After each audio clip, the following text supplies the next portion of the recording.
विक्रम जी, अब आप मुझे एक बात बताइए। हाँ कुछ जी। लोग बिना मेहनत के ही बहुत कुछ पा लेते हैं और सबसे ज्यादा जो आजकल मैं सुन रही हूँ, यूथ को एंजाइटी, डिप्रेशन, ओवरथिंकिंग, ये बहुत ज्यादा है। जब भी आप किसी एक चीज पे ज्यादा फोकस कर गए ना, आजकल क्या है, यूथ में वर्क बहुत ज्यादा करते हैं लोग, 10-10 घंटे, 12-12 घंटे। और मुझे क्या लगता है, ये देखा दिखाई में भी ये चीजें बहुत बिल्कुल हो ज्यादा रही है। है कि हम जब ज्यादा पैसे कमाएंगे तो लोग हमें इज्जत भी देंगे, सोसाइटी में हमारा नाम भी होगा। और ज्यादा पैसे कमाना एक ट्रेंड सा बन गया है कि बगल वाले के पास अगर फॉर्च्यूनर है ना, तो मुझे फॉर्च्यूनर से बड़ी गाड़ी ही चाहिए, तभी मेरा स्टेटस बनेगा। तो ये जो स्टेटस एक दूसरे को दिखाना, इन चीजों में भी इंसान ज्यादा डिप्रेशन में रह रहा है कि उसके पास है, मेरे पास क्यों नहीं। कंपटीशन ये चीज उसको और ज्यादा अंदर। हेलो एवरीवन, मैं आपकी होस्ट समायरा शर्मा आप सभी का स्वागत करती हूँ सोच से सक्सेस तक में। आज हमारे साथ मौजूद हैं एस्ट्रोलॉजर विक्रम शुक्ला और आज हम इनसे जानेंगे लाइफ से जुड़े हुए कुछ सवालों के जवाब। मैं आपका स्वागत करती हूँ विक्रम शुक्ला जी। और कैसे हैं आप? बढ़िया, आप कैसे हैं? मैं भी बहुत बढ़िया। तो विक्रम शुक्ला जी, आपका ये सफर कैसा रहा एस्ट्रोलॉजर बनने तक का? बस जैसा सभी का होता है, एक स्ट्रगल फेज, फिर एक सक्सेस फेज। तो दोनों के बीच में जो चीजें होती हैं, इंसान को तभी रुकना होता है और तभी चलना भी होता है, क्योंकि लाइफ आपकी बूम डाउन यस उस पे चलती रहती है। एब्सोल्युटली। मैं जानना चाहती हूँ कि एस्ट्रोलॉजी आखिर काम कैसे करती है? अगर फ्रैंकली बात की जाए कि एस्ट्रोलॉजी काम कैसे करती है, तो आपको कई लोग अलग अलग चीजें बताएंगे, बट जो मेरा ऑब्जर्वेशन है, कोई भी प्लैनेट, क्योंकि ये प्लैनेट बेस होती है, 9 प्लैनेट होते हैं, 12 राशियां होती हैं, और वो प्लैनेट किन राशियों में बैठे हैं वैसे वो ग्रह अपना रिजल्ट देते हैं। और जो मैंने स्टडी की, मैंने रिसर्च की कि सारे प्लैनेट्स की अपनी अपनी एक एनर्जी है, और जो राशियां हैं वो एनवायरनमेंट है, माहौल है। तो जब उस एनवायरनमेंट से प्लैनेट जुड़ता है तो वो अपनी एनर्जी उस हाउस को देता है, और वही एनर्जी काम करती है। जो प्लैनेट्स होते हैं, आपको भी पता है, 5 तत्व हैं हमारी पृथ्वी में, पृथ्वी, अग्नि, जल, वायु, आकाश। यही वो एनर्जी है जो हमें भी चला रही है और ये पूरे विश्व को, पूरे ब्रह्मांड को चला रही है। इसमें मंगल अग्नि तत्व का प्लैनेट है, गुरु भी अग्नि तत्व के हैं, सूर्य भी हैं अग्नि तत्व के, शुक्र पृथ्वी तत्व के प्लैनेट हैं, शनि जो है वो वायु तत्व के प्लैनेट है। तो ये प्लैनेट्स की एनर्जी है, आप इन्हें प्लैनेट ना कह के आप एनर्जी भी कह सकते हैं। ये मंगल की एनर्जी, ये सूर्य की एनर्जी, ये शनि की एनर्जी, और वही एनर्जी हमारे जीवन को प्रभावित करती है हमेशा, बचपन से लेके हमारी मरने तक। हर व्यक्ति उसी एनर्जी के प्रभाव में रह के ही काम करता है। ये एनर्जी नहीं है तो व्यक्ति काम नहीं कर सकता। तो ये कह लीजिए सीधा कि एनर्जी और लाइफ दोनों एक दूसरे से जुड़े हुए हैं, और इसी को एस्ट्रोलॉजी हेल्प करती है। ठीक है। और अगर मैं आपसे जानना चाहूँ कि मेडिटेशन, आजकल अगर कोई तनाव में हो या कोई मुश्किल हो तो उसको एक ही सलाह दी जाती है कि मेडिटेशन करें, ठीक है? तो मैं जानना चाहती हूँ कि मेडिटेशन इसमें कैसे हेल्प करता है, और डिप्रेशन और लाइफ स्टाइल जो है इंसान का, उस पर क्या प्रभाव रहता है मेडिटेशन का? मेडिटेशन वैसे तो कहना चाहिए कि ये सारी चीजों की एक एनर्जी है ना। जब आप मेडिटेशन करते हो तो आप अपने आप को बाहरी दुनिया से डिस्कनेक्ट करते हो और अपनी अंदर की ऊर्जा को बढ़ाने का काम करते हो, इनर एनर्जी। और वो जो इनर एनर्जी है हमारी, वो कॉस्मिक एनर्जी से जुड़ी हुई है। तो जब हम मेडिटेशन करते हैं तो हमारी बॉडी, अगर साइंस की भाषा में बात करें, तो बहुत से हार्मोन्स रिलीज करते हैं। जैसे आप खुशी का हार्मोन है डोपामिन, और भी ऐसी गामा रेज उसकी बढ़ती हैं। तो जब हम मेडिटेशन करते हैं तो हमारे अंदर जो एनर्जी है वो बाहर ना जाके हमारे अंदर ही कन्वर्ट होने लगती है, और वो कन्वर्ट करके हमें डिवाइन एनर्जी से जोड़ती है। और जब हम डिवाइन एनर्जी से जुड़ते हैं तो हमारी बॉडी में ऑटोमेटिक इम्यूनिटी सिस्टम भी बढ़ता है, हम शांत भी होते हैं, हमारे थॉट भी रुकते हैं, कम होते हैं अगर आप ओवर थिंकिंग कर रहे हैं आप, तो वो थॉट भी कम होते हैं धीरे धीरे। जितनी ज्यादा आपकी बॉडी की एनर्जी बढ़ेगी उतना ही आप कॉस्मिक एनर्जी से जुड़ के अपने आप को बैलेंस कर सकते हैं। तो मेडिटेशन ये सारे ग्रहों की एक रेमेडी है अगर आप एस्ट्रोलॉजी से बात करें, और मेडिटेशन आपकी जिंदगी को बदलने में बहुत अच्छे से आसानी से काम करेगा। क्योंकि आज का जो समय आ गया है ना, वो ऐसा समय है कि व्यक्ति को मानसिक बल की बहुत ज्यादा जरूरत है। मेंटल हेल्थ उसकी अच्छी होनी ही चाहिए, क्योंकि वो आज देखिए आप झेल नहीं पा रहे लोग स्ट्रेस को। क्यों, क्या कारण है इसका? स्ट्रांग नहीं है मेंटेलिटी कम, कॉन्फिडेंस कम हो रहा है लोगों का, लोग डर ज्यादा रहे हैं। तो जैसे ही आप जब शांत माइंड से काम करते हैं ना, अपने बहुत से स्लोगन भी सुने होंगे कि धैर्य ही व्यक्ति की कुंजी है आगे बढ़ने की। तो जब आप शांत होके मेडिटेशन करते हैं तो जो आंतरिक बल है आपका वो बढ़ता है, और उसको जब आप अंदर से स्ट्रांग होगे ना तो आप बाहर से ऑटोमेटिक स्ट्रांग हो जाओगे। जब आप अंदर से कॉन्फिडेंट होगे तो आप बाहर से भी ऑटोमेटिक कॉन्फिडेंट हो जाओगे। तो मैं तो ये कहता हूं कि हर व्यक्ति को कम से कम 10 से 15 मिनट पर डे मेडिटेशन करना चाहिए, जरूर करना चाहिए। उसी से आपको लाइफ में बहुत फर्क देखने को मिल जाएगा। मन के हारे हार, मन के हार, जीते जीत। और मन को मजबूत करता है, मन के साथ साथ आपके ब्रेन को भी मजबूत करता है। अब देखिए मेडिटेशन जो भी व्यक्ति करते हैं उनका कंसंट्रेशन लेवल बहुत बढ़ जाता है, वो किसी एक चीज पे बहुत अच्छे से फोकस कर पाते हैं।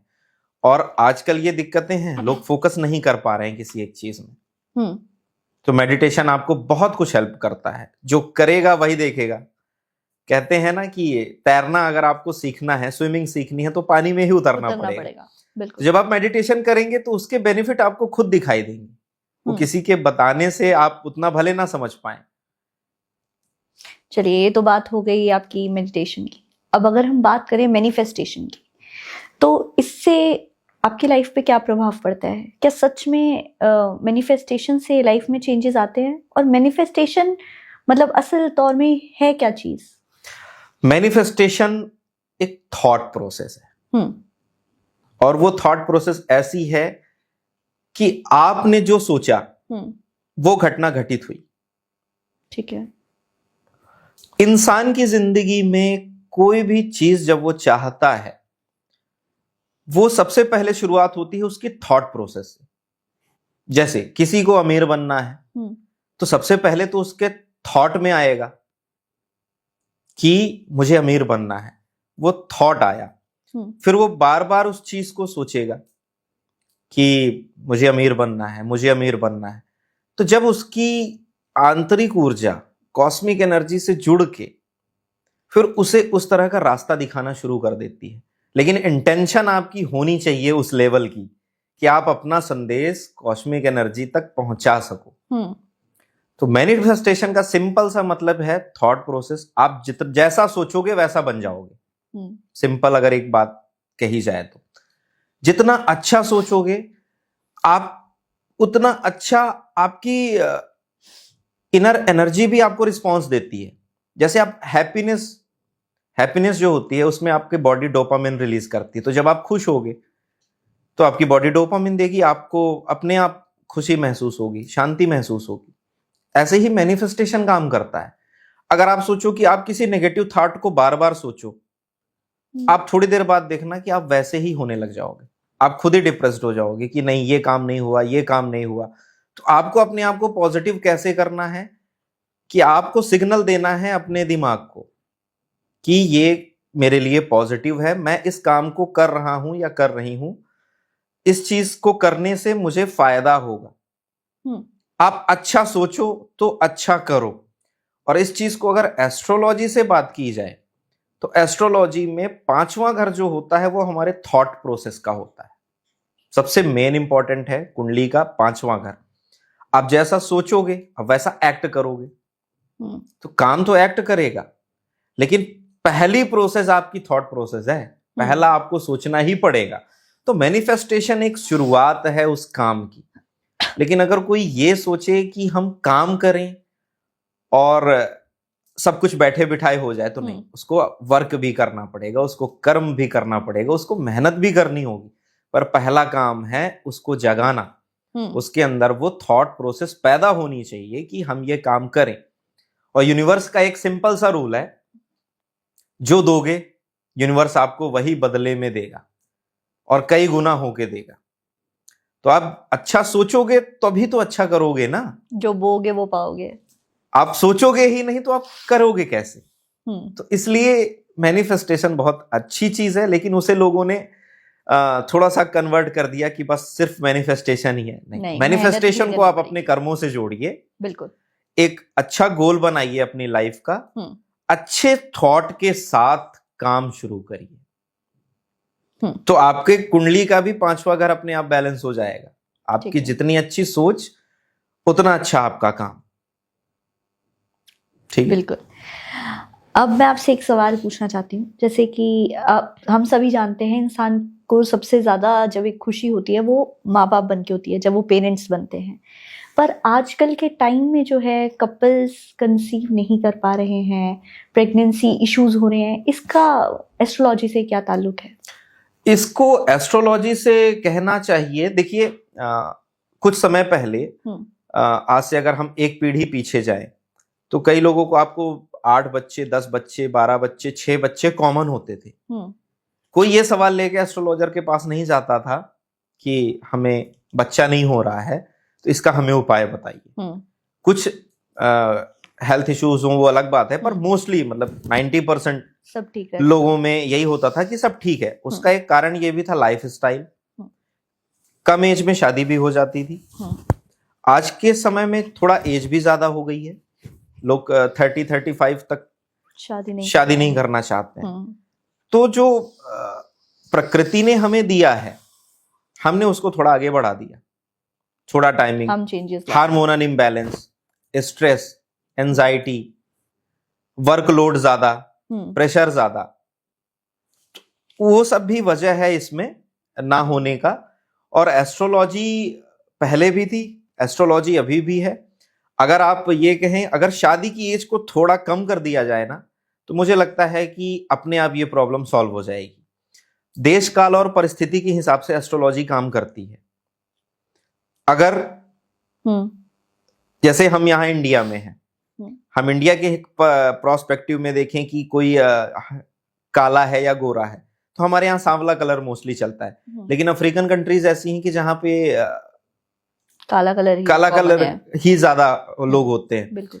तो वो चीज देश काल परिस्थिति के हिसाब से है। तो आप अफ्रीका वाले व्यक्ति को ये नहीं कह सकते हो कि आपका सूर्य लगन में है या शुक्र आपका लगन में है तो वो आप सुंदर होने चाहिए, आप गोरे होने चाहिए, ऐसा नहीं। इसमें ये भी कुछ हमारी भी ह्यूमन एरर है और कुछ एस्ट्रोलॉजी तो पहले भी थी। हाँ, एस्ट्रोलॉजी हेल्प करती है कि आपको कंसीविंग में, जैसे किसी का चंद्रमा कमजोर है, जैसे किसी का शुक्र कमजोर है, अगर ये प्लैनेट कमजोर है तो कंसीविंग में दिक्कत आएगी। आप रेमेडी करके इनको स्ट्रॉन्ग करके आप रिजल्ट बेहतर ले सकते हैं। तो एस्ट्रोलॉजी आपको वहां पे हेल्प करती है। मेरे पास कई केसेस आए हैं ऐसे कि बच्चा कंसीव नहीं हो रहा है, प्रेगनेंसी इशू है, कुछ लोगों के हो भी गए क्योंकि उन्होंने उस चीज के, उस एलिमेंट के उपाय करके शुक्र के एलिमेंट को, चंद्रमा के एलिमेंट को बैलेंस कर लिया। जैसे एक है 5वां घर हमारे संतान का होता है। अगर 5वें घर में राहु प्लैनेट हो या केतु प्लैनेट हो तो ये कहा जाता है सामान्य तौर पे कि कंसीविंग में दिक्कत होगी या बच्चा होने में आपको प्रॉब्लम हो सकती है। तो आप उसकी उपाय भी कर सकते हैं, उससे वो प्रॉब्लम सॉल्व हो जाती है। ठीक है। और अगर हम कर्म को एस्ट्रोलॉजी से, मतलब अगर हम बोले कि कर्म और एस्ट्रोलॉजी को एक जगह पर रखें तो ये मतलब आपको ठीक लगता है कि कर्म एस्ट्रोलॉजी पे भी इफेक्ट डालते हैं, फर्क पड़ता है कर्मों से एस्ट्रोलॉजी पे? देखिए, कर्म और एस्ट्रोलॉजी ये दोनों अलग चीजें हैं ही नहीं, ये एक दूसरे की वाइस वर्सा काम करती हैं। हमारा जो बर्थ चार्ट है वो भी हमारे कर्मों का ही फल है। जो हम आज जिस परिस्थिति में हैं या जो भी हमें, मान लीजिए कोई प्लैनेट हमें नीच का है हमारी कुंडली में या किसी पाप ग्रह के प्रभाव में है तो यकीनन हमने उस प्लैनेट से रिलेटेड कुछ ना कुछ गलत कर्म किए हैं, तभी वो आज हमारे कुंडली में शो हो रहा है कि नेगेटिव है। पांचवा घर हमारे पूर्व पुण्य भावों का भी है, मतलब हमने पूर्व जन्मों में क्या अच्छे कर्म किए हैं और जिनको हम इस जन्म में लेके आए हैं अपने साथ, वो दिखाता है। नौवां घर हमारी कृपा का है, ईश्वर की कृपा हमारे ऊपर कितनी है। अगर नौवां घर अच्छा है तो कृपा होती है ईश्वर की। तो पांचवा और नौवां ये त्रिकोण में भी है। जिस व्यक्ति का पांचवा और नौवां हाउस अच्छा है उस व्यक्ति की पॉजिटिव ग्रह बैठे हुए हैं, पॉजिटिव इफेक्ट है उन हाउसेस पे। ये समझ लो व्यक्ति ने पुराने जन्म में अच्छे कर्म किए हैं तभी उसका आज वो हाउस अच्छा है, और ऐसा व्यक्ति कोई काम करेगा भी ना तो बहुत जल्दी सक्सेस होगा, उसको आसान होगा चलना। लेकिन अगर वहीं पाप प्रभाव में है पांचवा हाउस, नौवां हाउस, तो ऐसे व्यक्ति का आप ये सिंपल समझ सकते हैं कि पुराने जन्मों में कहीं ना कहीं उसका कार्मिक बंधन, कार्मिक ऋण कुछ रह गया है जिसके कारण वो प्लेनेट खराब हुआ है। मैं सिंपल आपको बताता हूं, जैसे शनि को कहते हैं कि जो भी लेबर होते हैं या निम्न वर्ग के लोग हैं, लेबर वर्ग के लोग हैं, वेटर्स हैं, या जो भी साफ सफाई का भी जो काम करते हैं, शनि और राहु इनको रिप्रेजेंट करते हैं।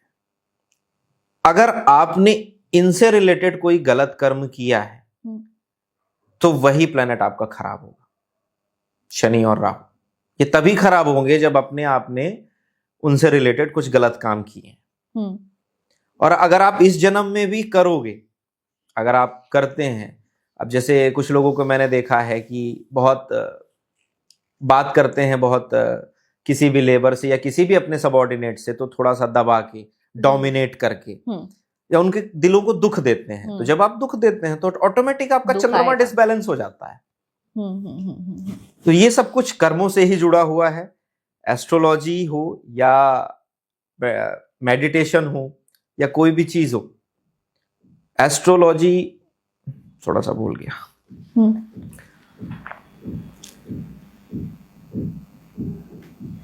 कर्म हर चीज से जुड़ा हुआ है। कर्म जो होता है ना वो आधार स्तंभ होता है, हमारा जो बेस है काम करने का। हमने जो भी कर्म किए हैं उसकी वजह से हम आज यहां हैं। जितने अच्छे कर्म होंगे उतनी अच्छी एस्ट्रोलॉजी भी हमारा साथ देगी और कुंडली भी साथ देगी, क्योंकि प्रकृति का एक ही नियम है ना, हम जो देंगे वही हमारे पास वापस आएगा। तो कभी किसी को दुख ना दें, कभी किसी को मेंटल ट्रॉमा ना दें। अगर आप अपने पिता की रिस्पेक्ट करते हैं तो आपका सूर्य अच्छा रहेगा। अगर आप चंद्रमा को अच्छा रखना चाहते हैं तो आप अपनी माता की रिस्पेक्ट करें, उनकी सेवा करें। मंगल भाई का रिप्रेजेंटेटिव है तो मंगल अच्छा होगा अगर आप अपने भाई से अच्छे रिलेशन बना के रखते हैं, उनकी रिस्पेक्ट करते हैं। बुध है अगर तो वो बहनों का कारक है, बहनों से अच्छा रिलेशन बना के रखेंगे तो आपका बुध मरकरी प्लैनेट भी अच्छा रहेगा।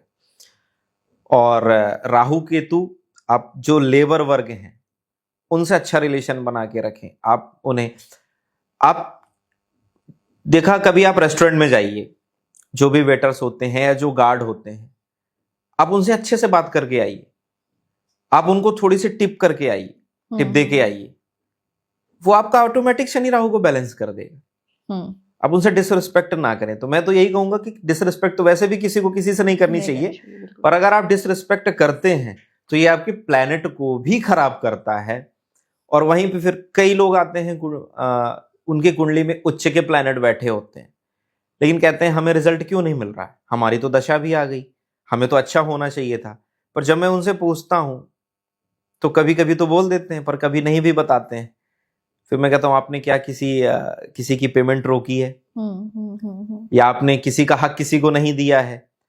अब मंगल जिसका नीच का हो किसी भी कुंडली में, और अगर पूरी फैमिली में अगर मिले, क्योंकि मेरे पास आते हैं पूरी फैमिली कुंडली दिखाती है, तो मैंने एक व्यक्ति से पूछा था कि आपकी पूरी फैमिली में मंगल नीच का था। मैंने पूछा कि आपके एंसेस्टर्स ने, पूर्वजों ने कुछ किसी की जमीन वगैरह कुछ गलत तरीके से हासिल की है क्या? तो पहले तो उन्होंने नहीं बताया, लेकिन फिर उन्होंने बताया, धीरे से बताया। तो आपके आज के कर्म आपकी पीढ़ियों पे भी ट्रांसफर होते हैं।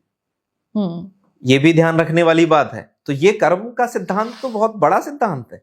आपके कर्म ही आपका प्रारब्ध बनाता है और आपका कर्म ही आपका भाग्य बनाएगा। और जितना अच्छा कर्म उतना अच्छा भाग्य। क्योंकि ईश्वर जब किसी को देता है तो ऐसा तो भेदभाव तो करेगा नहीं ना कि आपको ज्यादा दे दिया। पानी अगर बारिश होगी तो बराबर होगी सबके लिए। ऐसा तो नहीं है कि कोई झोपड़ी में रह रहा है तो उसके लिए अलग बारिश का रूल होता है, कि कोई महलों में रह रहा है, बड़े घर में रह रहा है तो उसके लिए अलग बारिश का रूल होता है। ऐसा नहीं होता। ईश्वर सबको बराबर देता है। डिपेंड आप पे करता है कि आप उसको यूज कैसे करते हो, आप उसको यूटिलाइज कैसे करते हो। ईश्वर ने आपको एनर्जी दी, आपने एनर्जी से अच्छा काम किया या किसी का मर्डर किया, दोनों आपके हाथ में था ना। आप चाकू से चाहे तो आप सब्जी काटो, चाकू से चाहे आप किसी को परेशान करो, तो वो आप पे डिपेंड करेगा। तो कर्म का सिद्धांत ही वास्तविक रूप से सबसे बड़ा सिद्धांत है और सारी चीजों का बेस यही है। कर्म अच्छा तो सब अच्छा। और थोड़ा भले कहते हैं कि कर्म अच्छा करो, रिजल्ट भले देर से मिले पर वो मिलेगा जरूर, चाहे 10 साल बाद मिले चाहे 20 साल बाद मिले, मिलना जरूर है उसको कोई छीन नहीं सकता। इसमें कोई शॉर्टकट नहीं है कि आप शॉर्टकट तरीके से निकल जाइए गलत करके, क्योंकि आप सबसे झूठ बोल सकते हो पर आप अपने आप से झूठ नहीं बोल सकते। तो अगर अपने आप को, प्लेनेट को अच्छा रखना है, अगर आपको अपनी लाइफ को आसान बनाना है तो आप अच्छे कर्म करें, तभी हो सकता है। एक कहावत आपने सुनी होगी, जो दूसरों का गड्ढा खोदता है वो खुद ही उस गड्ढे पे गिरता है। वो कहावत ऐसी नहीं कि आप गड्ढा खोदोगे तो आप ही जाओगे गिरोगे। इसका मतलब यही है। यहाँ पे भी तो बुरा होगा। यहाँ पे भी मैनिफेस्टेशन का रोल है। अगर आप किसी के बारे में अच्छा सोचोगे तो यकीनन उसके साथ अच्छा होना हो आपके साथ जरूर अच्छा होगा, क्योंकि आप यूनिवर्स को वो एनर्जी दे रहे हैं, है ना। इसलिए आप अच्छा सोचो, अच्छे कर्म करो, वही आपकी लाइफ को अपने आप आसान और सरल बना देता है। मैंने खुद किया है, मेरी लाइफ भी बेटर हुई है इन चीजों से। तो मैं तो यही एडवाइस करूंगा, बहुत रिलेशन है अच्छा कर्म का। विक्रम जी, अब आप मुझे एक बात बताइए, कुछ लोग बिना मेहनत के ही बहुत कुछ पा लेते हैं और कुछ मतलब मेहनत करते रहते हैं फिर भी वो उनको रिजल्ट नहीं मिल पाता। तो इसमें भी एस्ट्रोलॉजी का ही हाथ है, ग्रहों का ही खेल है? इसमें भी बहुत सारे फैक्टर्स काम करते हैं, बट एस्ट्रोलॉजी भी एक फैक्टर है। अच्छा, ठीक है। इसको ऐसा समझिए, जैसे आपने कहा कि कुछ लोग बहुत मेहनत करते हैं पर उन्हें नहीं मिलता, और कुछ लोगों को बाय बर्थ मिल जाता है ना। ये भी कहीं ना कहीं उसके कर्मों से ही आता है। एक व्यक्ति झोपड़ी में पैदा हुआ, गली में, है ना, और एक व्यक्ति अमीर के घर में पैदा हुआ। ऐसा क्यों? अगर कर्म का सिद्धांत नहीं है तो ऐसा क्यों? और वही चीज बताती है एस्ट्रोलॉजी, जो इसके प्लैनेट्स होते हैं। अगर किसी का सेकंड हाउस स्ट्रांग है तो वो पैसे वाला होगा। अगर उस पे पॉजिटिव प्लैनेट्स हैं, अच्छा इफेक्ट है सेकंड हाउस में, 11th हाउस में, तो उसके पास पैसा आएगा, अच्छा पैसा आएगा, उसको अपने एंसेस्टर्स से अच्छी वेल्थ मिल जाएगी।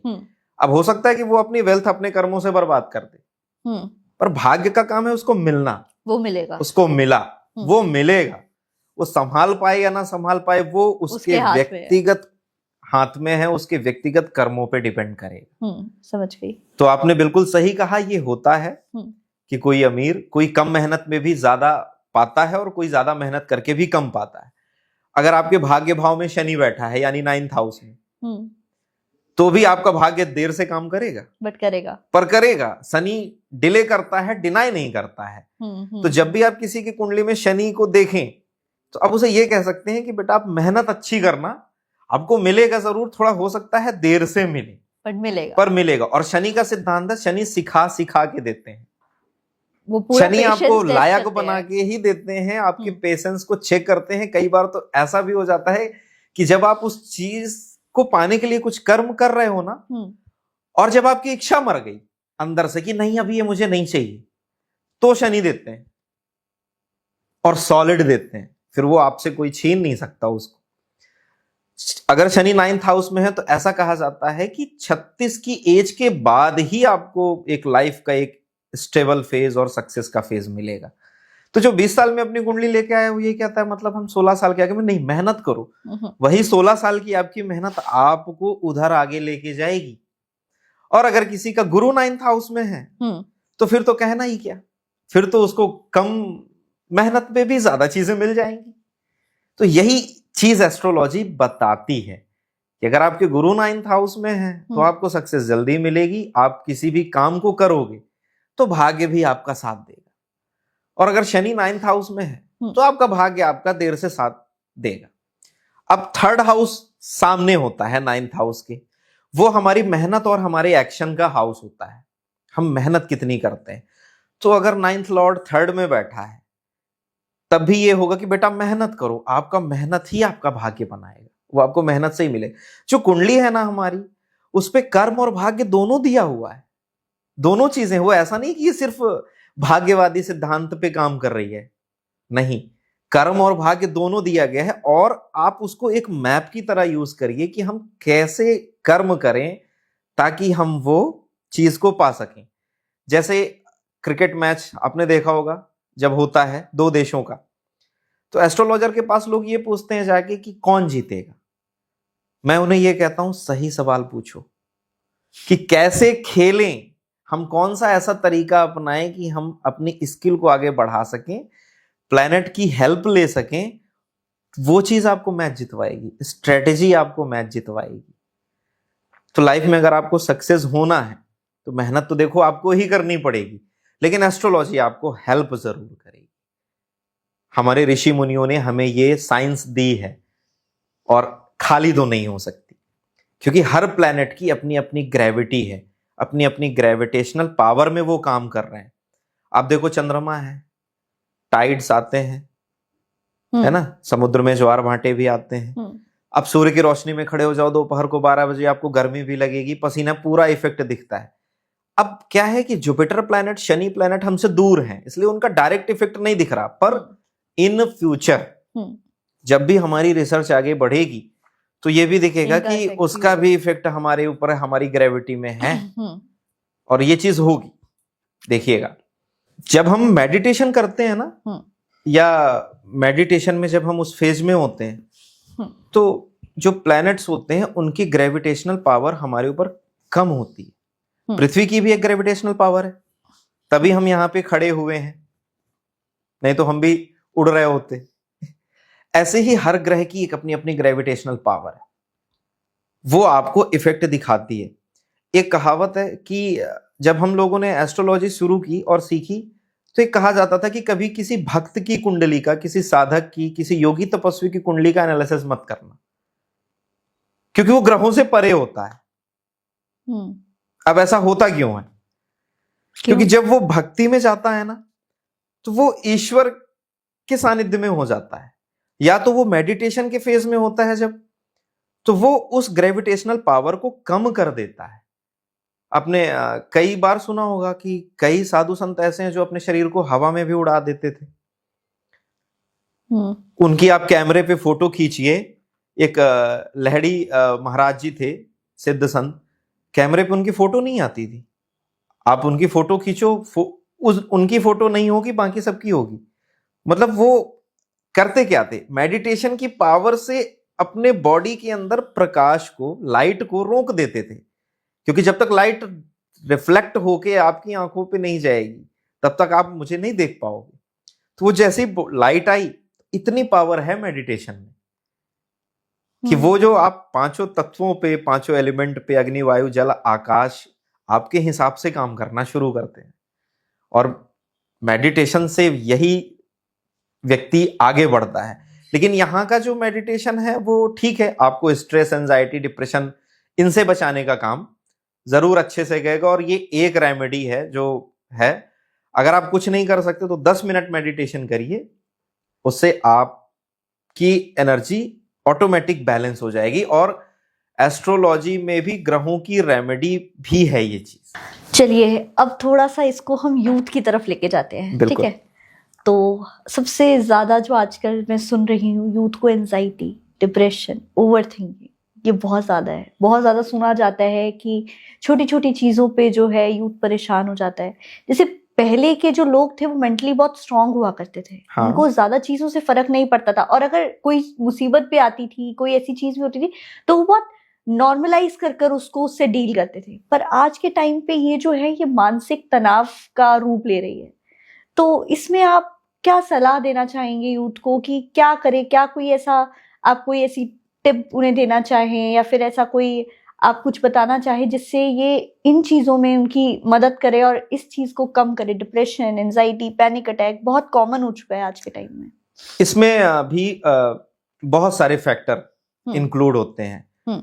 जब भी आप किसी चीज को, आप किसी एक चीज पे ज्यादा फोकस कर गए ना, लाइक आजकल क्या है, यूथ में वर्क बहुत ज्यादा करते हैं लोग, 10-10 घंटे, 12-12 घंटे ऑफिस में या कहीं भी, और लगातार मनी माइंडसेट हो चुका है कि पैसे कमाना है, पैसे कमाना है, ज्यादा से ज्यादा पैसे कमाना है, और ज्यादा पैसे कमाना एक ट्रेंड सा बन गया है कि हम जब ज्यादा पैसे कमाएंगे तो लोग हमें इज्जत भी देंगे, सोसाइटी में हमारा नाम भी होगा। और मुझे क्या लगता है ये देखा दिखाई में भी ये चीजें बहुत बिल्कुल हो रही है, क्योंकि मैं लोगों को शो ऑफ करना है ना। मैं आने वाला था, है ना? आने वाला था इस टॉपिक पे कि बगल वाले के पास अगर फॉर्च्यूनर है ना, तो मुझे फॉर्च्यूनर से बड़ी गाड़ी ही चाहिए, तभी मेरा स्टेटस बनेगा। तो ये जो स्टेटस एक दूसरे को दिखाना, इन चीजों में भी इंसान ज्यादा डिप्रेशन में रह रहा है कि उसके पास है, मेरे पास क्यों नहीं। कंपटीशन ये चीज उसको और ज्यादा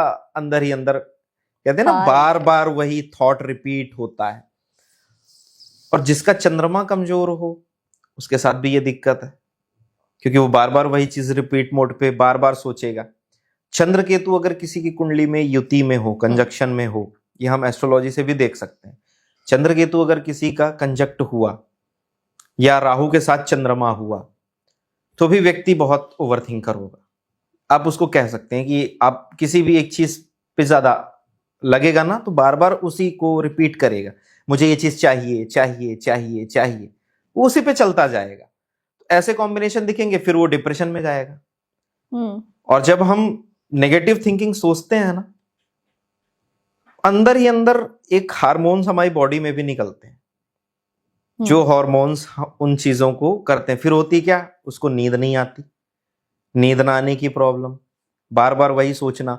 डिप्रेशन के फेज में जब जाता है, उसको कई बार अंधेरे में रहना अच्छा लगने लगता है, अकेला रहना अच्छे लगने लगता है, किसी से वो बात करना पसंद नहीं करता है। तो ऐसी दिक्कतें भी मैंने देखी, सो नहीं पा रहे हैं। नींद ना आना तो बहुत बड़ा कॉमन हो चुका है, नींद ना आना। लोग रात को सोते नहीं है, दिन में सोते हैं, बहुत अलग हिसाब हो गया है। सो 2-2 घंटे में आपकी नींद खुलती है। स्लीप साइकिल बहुत बिगड़ गई है। तो इससे क्या होता है, आपकी बॉडी में हार्मोन भी डिसबैलेंस होते हैं। तो वो जो आपको ब्रेन को जो रेस्ट मिलना चाहिए ना, जिस टाइम पे मिलना चाहिए, वो नहीं मिल पा रहा, वो मिल नहीं पा रहा है। मेरी दादी जी आज भी 80 प्लस की हैं, लेकिन वो रात को 8 बजे सो जाती हैं, सुबह 4 बजे उठ जाती हैं, और अभी तक उनको कोई बीमारी नहीं। सिर्फ किससे? लाइफ स्टाइल सही करने से हमारी बहुत सारी प्रॉब्लम सॉल्व हो जाती है। लेकिन आजकल यूथ में और सारी जगहों पे क्या हो गया है कि ज्यादा काम करो, ज्यादा पैसा कमाओ, तो ये सोसाइटी में वैल्यू है। तो यूथ के लिए एक ही संदेश है कि ज्यादा फ्यूचर में ना भागें और पास्ट की चीजों से सीखें। और फ्यूचर बेहतर तभी होगा जब प्रेजेंट बेहतर होगा, और प्रेजेंट आपका बेहतर जब ही होगा जब आपका आत्मविश्वास, आपका कॉन्फिडेंस लेवल अच्छा होगा। जब आप किसी काम को कॉन्फिडेंस से करेंगे तो ऑटोमेटिक आपको वो चीज आगे बढ़ाने में मदद करती है। अब कॉन्फिडेंस का कारक सूर्य है, और जो पेशेंस है उसका कारक शनि है। दोनों एक दूसरे के अपोजिट है। लेकिन जिनकी भी कुंडली में सूर्य शनि का कंजक्शन होता है, ऐसे लोग एक्स्ट्रॉर्डिनरी होते हैं। ऐसे लोगों को नेम फेम सक्सेस भी मिलती है। बट कुंडली में तो कॉम्बिनेशन है, लेकिन आपको उसके लिए वर्क भी करना पड़ेगा, आपको काम भी करना पड़ेगा। तो धैर्य को और कॉन्फिडेंस को, दोनों को साथ लेके चलना चाहिए, और अपने दिमाग को ज्यादा सोच विचार में ना करके पर काम पे फोकस करना चाहिए। Go with the flow. अगर आप फ्लो के साथ चलोगे तो आसानी रहेगी चलने में। और मैं तो यही कहता हूं कि आप अपना रास्ता खुद बनाएं, क्योंकि सोसाइटी में यूथ की इस प्रॉब्लम की वजह सिर्फ ये नहीं है कि सिर्फ हमारी प्रॉब्लम है, माँ बाप भी इसके कारण हैं। माँ बाप भी इसके कारण है। उसके इतने परसेंट आए हैं, तेरे क्यों नहीं आए? कंपैरिजन बचपन से वो चीज हमें बचपन से डाली गई है हमारे अंदर कि उनके तो 95% आए हैं, तेरे तो सिर्फ 60 आए हैं। आपने देखा होगा कई लोग इस चीज को लेके आत्महत्या भी कर रहे हैं, प्रेशर, आत्महत्या तक भी जा रहे हैं कि सुसाइड नोट लिख के जा रहे हैं। उत्तम नगर में एक 12वीं कक्षा के बच्चे ने मेट्रो में मतलब कूद गया, वो मेट्रो स्टेशन पे सुसाइड नोट लिख के जा रहे हैं कि मैं पढ़ाई नहीं कर पाई, प्लीज पापा मुझे माफ करना, मैंने जो आपसे मुझे उम्मीदें थी वो मैं नहीं कर पाई। तो मैं माँ बाप को भी ये कहूंगा कि माँ बाप को भी एक्स्ट्रा प्रेशर नहीं देना चाहिए, क्योंकि आपको नहीं पता आपका बच्चा किस टैलेंट को लेके आया है। मैं कई माँ बाप देखता हूं, बात करता हूं तो लगता है उन्होंने उनको एक्स्ट्रा प्रेशर दे के रखा है। एक और चीज है, अगर आपका मंगल, जैसे किसी का बच्चों का भी बर्थ चार्ट आया किसी का मेरे पास, तो मैं ऐसे कहता हूं कि आपके बच्चे का ना मंगल बहुत स्ट्रांग है, आप ना इसको स्पोर्ट्स से जरूर जोड़ के रखना, इसका स्पोर्ट्स मत छुड़वाना, ताकि अगर आप इसको स्पोर्ट्स पे जोड़ के रखोगे ना, तभी ये अपने काम का पोटेंशियल, ब्रेन का पोटेंशियल 100% दे पाएगा।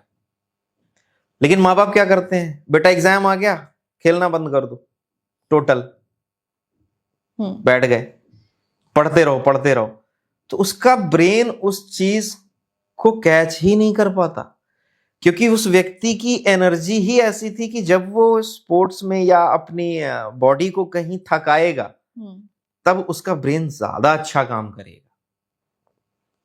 तो माँ बाप को भी मैं ये संदेश देना चाहता हूं कि माँ बाप भी बहुत ज्यादा प्रेशर ना दें, क्योंकि परसेंट वाले लोग आप देख लीजिए, जिनके अच्छे परसेंट है उनकी लाइफ कहाँ है। बिल्कुल। आज गौतम अडानी जी अमीर शख्स में से एक हैं, कॉलेज ड्रॉप आउट है, छोड़ दिया था उन्होंने कॉलेज। बहुत सारे एग्जाम्पल हैं आपके पास जो स्कूल गए, इवन आपके आइंस्टीन स्कूल गए ही नहीं, लेकिन सारी रिसर्च आज उनके नाम, उन्होंने इतने सारे सिद्धांत दिए हैं।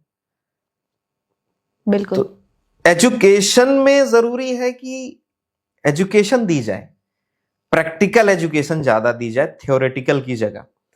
और मैं तो ये कहूंगा कि लोगों को ना मेंटल हेल्थ का भी कोर्स करना चाहिए, या स्कूल कॉलेजेस के सिलेबस में मेंटल हेल्थ को लेके भी बात करनी चाहिए, क्योंकि हमारा एजुकेशन सिस्टम में कहीं ना कहीं ये चीज वीक है।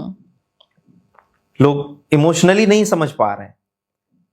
और कई बार आजकल एक और है, इमोशनल हार्ट ब्रेकअप हुआ कि डिप्रेशन में गए। और लोग ढूंढ रहे हैं, लोग तलाश कर रहे हैं कि हमें कहीं इमोशनल अटैचमेंट मिले, अकेलापन ज्यादा लग रहा है लोगों को। तो इन लोगों को मैं ये कहूंगा कि आप ना थोड़ी देर के लिए यूथ को मंदिर जाना चाहिए, जिम जाना चाहिए, या कोई फिजिकल एक्टिविटी, कोई स्पोर्ट्स जरूर खेलना चाहिए। ये आपके मंगल शनि प्लैनेट को भी बैलेंस करेगा और आपको हेल्दी भी रखेगा। ठीक है, तो आप मंदिर जाएं, थोड़ी देर मंदिर में बैठें, थोड़ी देर वहां की एनर्जी को महसूस करें। आप पहाड़ों पे जाएं, कभी मौका मिले थोड़ी देर वहां बैठें। अपने आसपास जितनी ग्रीन चीजें हों उनको ज्यादा रखें, क्योंकि ग्रीनरी हमारा मरकरी प्लैनेट है, ग्रीन कलर मरकरी प्लैनेट। आप जितना ग्रीनरी के आसपास रहोगे ना, आप मेंटली शांत रहोगे। अब कभी भी देखो पहाड़ों पे जाके आपको शांत क्यों लगता है कि हाँ मेंटली हमें बहुत अच्छा फील हो रहा है, क्यों? क्योंकि वहां पे ब्रेन अपने आप हरा रंग देख के शांत होता है। वो हार्मोनल चेंजेस होते हैं बाहर से अंदर, हमारे अंदर की चीजें हैं ये सारी, वो चीजें हो रही हैं।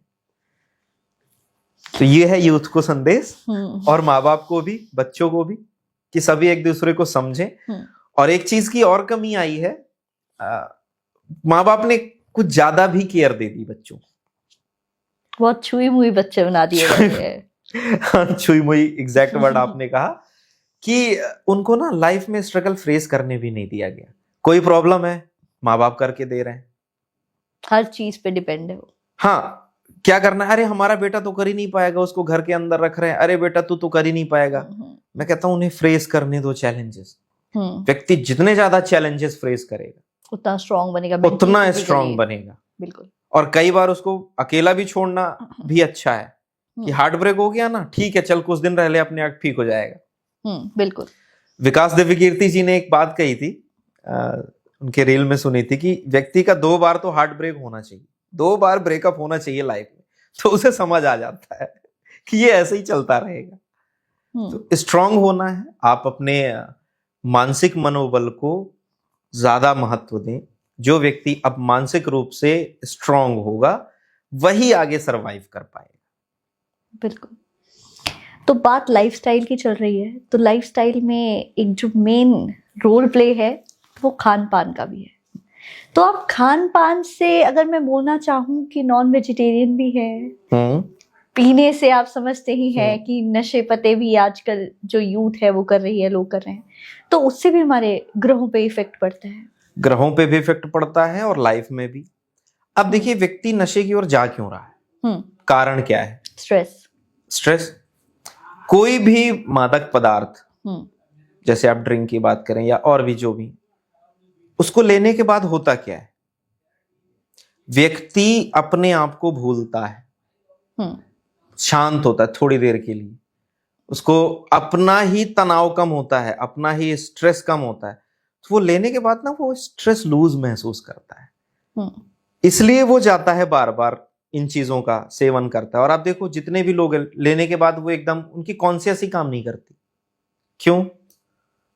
क्योंकि वो लेने के बाद सब भूल गया, दिमाग हो गया शांत, कुछ हार्मोन बॉडी में आ गए, कुछ हार्मोन डाउन हो गए और वो एकदम शांत है, बैठा रहेगा पूरा दिन ऐसे ही, अंदर के मजे में आ गया वो, उसको लग रहा हाँ ठीक है। फिर जैसे ही वो नशा कम होता है उसको फिर एक्टिव मोड पे आता है कि फिर क्या करें, फिर क्या करें, रियलिटी फेस करनी पड़ती फिर है, क्या करें, फिर क्या करें, फिर वो वापस से उसी मोड पे जाता है। और ऐसा करते करते ना बॉडी को आराम की हो जाती है आदत, इसलिए वो चीज का वो एडिक्ट हो जाता है।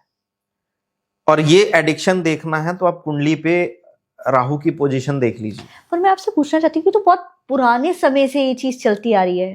हाँ। जैसे ये धूम्रपान का सेवन कोई अब से नहीं कि मैं अगर बोलूं कि नहीं हमारी जनरेशन ही कर रही है, नहीं, ये बहुत पीछे से चलता आ रहा है। तो ये इसी वजह से, क्योंकि आज के टाइम पे कुछ लोग ये भी कहते हैं कि जो यूथ है ये कूल दिखने के लिए ये सब करती है, बट मुझे जहां तक इसमें कुछ कूल वाला तो कोई चीज नहीं लगती। तो आपका क्या कहना है इसमें कि मतलब कुछ तो वजह रही होगी कि इतना पीढ़ी दर पीढ़ी ये चीज आगे आती जा रही है? शुरुआत तो कूल से होती है लेकिन वो बाद में एडिक्शन पे बदल जाती है, ये तो आप भी मानते हो। बिल्कुल। कई बार फ्रेंड सर्कल ही होता है उसका कारण, अरे तू ये नहीं करता, अरे जा, सही अरे तू हमारी सोसाइटी में नहीं है, अरे तूने ये नहीं किया, तू नहीं आएगा पार्टी में भाई, हाँ तू नहीं आएगा पार्टी। तो आजकल पार्टी कल्चर ही हो गया, तो कुछ बेचारा मजबूरी में भी शुरू करता है, फिर धीरे धीरे वो एडिक्शन में बदल जाती है। पर जब एडिक्शन में बदल जाती है लोग वही छोड़ देते हैं उसको, फिर ना दोस्त ना वो, क्योंकि उसको बार बार उन चीजों के लिए पैसे चाहिए, वो बार बार फिर आएगा मांगने के लिए। ऐसा नहीं था कि पहले नहीं था, बट कल्चर नहीं था पहले ओपनली उतना कल्चरेबल पार्टीज नहीं होती थी, पार्टीज में ड्रिंक सर्व नहीं होती थी, क्योंकि थी भी नहीं। धीरे धीरे समय के साथ उन चीजों में भी खोजें हुई, नशीले पदार्थों को भी अच्छा बनाया गया, अट्रैक्टिव बनाया गया, फिर उसको सोसाइटी से, मतलब बिजनेसमैन की एक खासियत क्या होती है ना, वो ना साइकोलॉजी से देखता है, वो साइकोलॉजी पे जाता है कि सामने वाले की साइकोलॉजी को हम कैसे बदलें, और वो उसको ना स्टेटस, आज आप देखो हर चीज को आप स्टेटस सिंबल से जोड़ दो। आज की डेट में बहुत सारी चीजें आपका जो हमारी जिंदगी में नहीं है जरूरी, लेकिन वो आपका स्टेटस सिंबल है। बहुत सारी चीजें हैं आपकी लाइफ में, महंगे ब्रांड्स लोग स्टेटस के लिए यूज करते हैं, भले उनको जरूरत नहीं है उस चीज की, लेकिन ये कि हम 4 लोग क्या कहेंगे हमें देख, तो वो जो 4 लोग हैं ना उनको दिखाने के लिए वो चीजें ज्यादा हो रही हैं। तो इस मामले में भी, नशे के मामले में ये चीज है कि सोसाइटी भी कहीं ना कहीं उस चीज के लिए जिम्मेदार है, फ्रेंड सर्कल भी जिम्मेदार है, संगत भी जिम्मेदार, इसलिए कहते हैं संगत अच्छी तो सब अच्छा। संगत बुरी तो सब बुरा। संगत बुरी तो सब बुरा। एक अच्छा दोस्त आपको बहुत अच्छा गाइड कर सकता है कि नहीं ये सब चीजें गलत हैं, तो बजाय कि बुरे दोस्तों से आप मंदिर जाने वाले दोस्तों का साथ करें। पर मंदिर जाने वाले दोस्त बोरिंग लगते हैं ना अरे ये क्या है। बट पता है क्या है, जहां तक मुझे लगता है, क्योंकि जो मेरा भी ग्रुप है, मैं भी मतलब मेरा भी यूथ में उठना बैठना है, तो मेरे को ऐसा लगता है कि बुरी चीजें ना बहुत जल्दी आप पे इफेक्ट आती है। जैसे आप बहुत जल्दी अट्रैक्ट हो जाते हो किसी बुरी चीज से। अगर मैं कंपैरिजन करूँ अच्छी चीज से, अगर कोई मुझे बोलेगा कि भाई तू ये मंत्र पढ़ना शुरू कर, इसमें बोला, तो मुझे वो बोरिंग लगेगी बात। और अगर मुझे कोई बोलेगा यार तूने ये वाली बियर पी थी, तूने ये करा था, तो वो वहां पे ज्यादा अट्रैक्शन है, ऐसा भी कुछ आया है, हमें पता नहीं यार। उसकी बात में इंटरेस्ट बहुत जल्दी जाता है। अगर मैं कंपेयर करूं कि अगर कोई मुझे पूजा पाठ और बोरिंग ये सबसे बड़ा वर्ड है। अगर आप अपने ग्रुप में बैठ के कोई ऐसी बात करोगे तो वो आपकी बात सुनेंगे ही नहीं। पहली बात क्या होता है, आप कहीं इस कमरे पे बैठे हो, ठीक है, आप 4 दिन इस कमरे में झाड़ू ना लगाओ, 2 दिन ना लगाओ, अपने आप गंदा हो जाएगा। बिल्कुल। आपको उसको साफ करने के लिए झाड़ू लगाना पड़ेगा, पर गंदा करने के लिए क्या करना होगा? कुछ भी नहीं अपने आप होगा। ऐसा ही हमारा मन होता है। सही बात। ऐसा ही हमारा मन होता है कि इसको ना अच्छी चीजें देनी पड़ती हैं, इसको अच्छे थॉट देने पड़ते हैं, इसको अच्छी जगह लगाना पड़ता है, क्योंकि इसको भी कंफर्ट चाहिए, इसको भी बड़ा मजा आता है खाली बैठ के सोने में है ना, कोई भी शॉर्टकट अपनाने में। लेकिन क्या होता है ना, जो अच्छी चीजें हैं वो हमेशा आपसे टाइम मांगती हैं। कोई शॉर्टकट नहीं होता सक्सेस का। आप कोई भी मंत्र, जैसे आपने कहा कि हम मंत्र करें तो बोरिंग काम लगेगा, आपको स्टार्टिंग में जरूर बोरिंग लगेगा, लेकिन अगर आपने एक बार कर दिया ना 1-2 महीने कॉन्टिन्यूअस, फिर आपको मंत्र जो सुकून देगा ना, बिल्कुल वो दूसरी चीजें नहीं देगी। बट वो जो 1-2 महीने की प्रोसेस है ना, वो इंसान देना नहीं चाहता, उसको इंस्टेंट रिजल्ट चाहिए। वो इंस्टेंट, आप एलोपैथी दवाई आप बीमार हुए होगे, आपने ली होगी, लेकिन आपको साइड इफेक्ट भी पता होंगे, तुरंत असर तो करती है, लेकिन उसके साइड इफेक्ट क्या होते हैं? हमारी किडनी भी खराब हो सकती है, हमारा लीवर भी खराब हो सकता है। ऐसे ही ये चीजें भी हैं। जो भी चीज आपको शॉर्ट टर्म में अट्रैक्टिव लगे ना, आप समझ जाना लॉन्ग टर्म में ये परेशान करेगी। और जो चीज आज आपको तकलीफ दे रही है ना, ये समझ जाना आगे जाके बहुत लाभ, कल जाके भविष्य में यही चीज मुझे लाभ देगी। आज आपको कहा जाए कि मीठा मत खाओ, तकलीफ होगी, आज बुरा लगेगा, फास्ट फूड मत खाओ, बुरा लगेगा। लेकिन आप अगर 2 साल 4 साल 5 साल कॉन्टिन्यूअस फास्ट फूड का इस्तेमाल करोगे तो आपकी आंतें जवाब दे देंगी। बिल्कुल। आपका डाइजेशन सिस्टम गड़बड़ हो जाएगा और आपको कैंसर तक भी रिसर्चेस हुई हैं, ये फूड प्रोडक्ट्स कितने ज्यादा नुकसान कर रहे हैं। अजीनोमोटो तो इस चीज के लिए आप सिंपल सी एक चीज ही समझो, आज का काम जो हमें थोड़ा, आपको बोला जाए सुबह उठ के रनिंग करने के लिए, कितनी तकलीफ होगी कि आप सुबह उठें और जिम जाएं या रनिंग करें। आलस। लेकिन आपको भी ये पता है कि अगर हम सुबह उठे जिम गए तो हम हेल्दी तो रहेंगे, 4 दिन बढ़ ही जाएंगे, बॉडी से पसीना भी निकलेगा। और अगर एस्ट्रोलॉजी की भी बात की जाए तो जब आपकी बॉडी से पसीना निकलता है, जब आप मेहनत करते हैं, तो भी आपका शनि अच्छा होता है, आपका मंगल अच्छा होता है। तो आप चाहे कुछ भी करें, आपको अल्टीमेटली रिजल्ट आना वही है, रिजल्ट आपको वही आएगा। इस चीज का ध्यान रखें। रतन भी मतलब जैसे रतन वगैरह कोई हो तो उसकी क्या मतलब कैसे रिलेट करते हैं एस्ट्रोलॉजी से हम रत्नों को, और ये सच में मतलब कोई लाभ देते हैं, ये लाइफ की स्ट्रगल्स कम करते हैं? देखिए, आप पानी पीते हो, पानी में आपको पता है कि कौन से कंटेंट होते हैं? हाइड्रोजन और ऑक्सीजन। पानी किससे बनता है? हाइड्रोजन और ऑक्सीजन से। लेकिन अब इसमें हाइड्रोजन दिखती नहीं है, ऑक्सीजन भी नहीं दिखती, पर है, सिर्फ पानी दिखता है ना, पर है। साइंस कहती है कि हाइड्रोजन ऑक्सीजन एक मात्रा में मिले और वो पानी का निर्माण किया। आपने उस पानी को पिया, आपके बॉडी को उस पानी से क्या मिली? एनर्जी मिली। ऐसे ही रत्न भी हमें एनर्जी ही देते हैं। जमीन के नीचे जैसे हीरा बनता है ना, आपको पता है हीरा कार्बन का रूप है, कार्बन आगे बढ़ते बढ़ते रासायनिक क्रियाएं होते होते वो हीरे में कन्वर्ट होता है। हीरा क्या है? शुक्र का रत्न है। हीरा शुक्र का रत्न माना जाता है। अब हीरे में क्या है? कार्बन की मात्रा है और बहुत कठोर होता है, सबसे कठोर चीज है हीरा, टूटता नहीं आसानी से। तो जब आप हीरा पहनते हो तो आपकी बॉडी में ना कार्बन जाता है, सूर्य की किरणें रत्नों पे पड़ी, वो आपकी बॉडी में त्वचा के माध्यम से होके अंदर गई। ये कलर थेरेपी आपने सुनी होगी, एक वर्ड कलर थेरेपी भी की जाती है। मैं यही पूछने वाली थी। तो जो रत्नों का कलर है ना, अब पन्ने का देखिए ग्रीन कलर, सारे रत्न उसी कलर के हिसाब से हैं। उसकी एनर्जी आपको अंदर बॉडी में जाती है।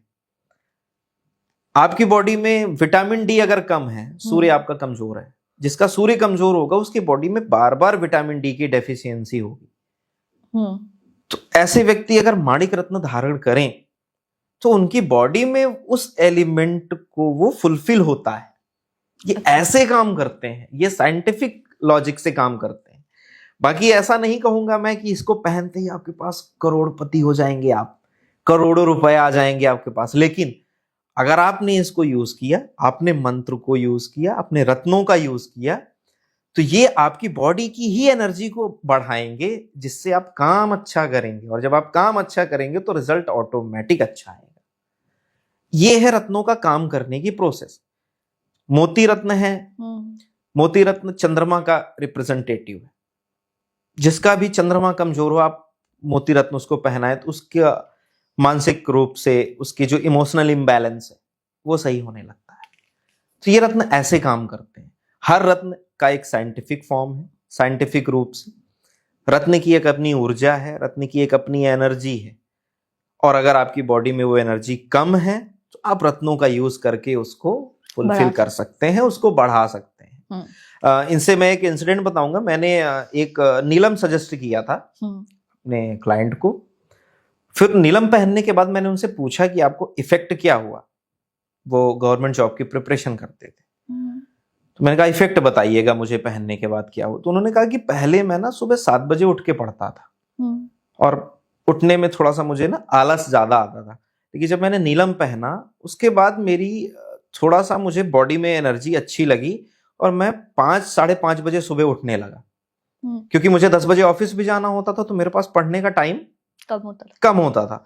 तो मैं जब सुबह 5 बजे उठने लगा, 5:30 बजे, तो मैं पढ़ने 1 घंटे ज्यादा पढ़ने लगा, मैं 1-1.5 घंटे। तो फर्क किससे पड़ा? उस 1-1.5 घंटे की पढ़ाई से। फिर वो सेलेक्ट हो गए और बड़ी पोस्ट पे।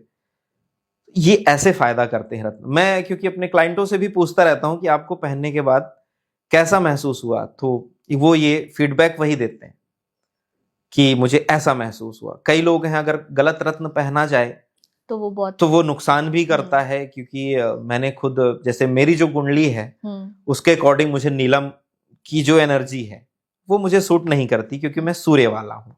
अच्छा, थोड़ा सा अपोजिट है ना, शनि और सूर्य थोड़ा सा एक अपोजिट एनर्जी के प्लैनेट होते हैं। तो मेरी जो सूर्य सिंह लग्न है, तो वो जो सूर्य की एनर्जी है उसमें, तो मैंने सोचा कि ये होता कैसे। मैंने उसको पहना।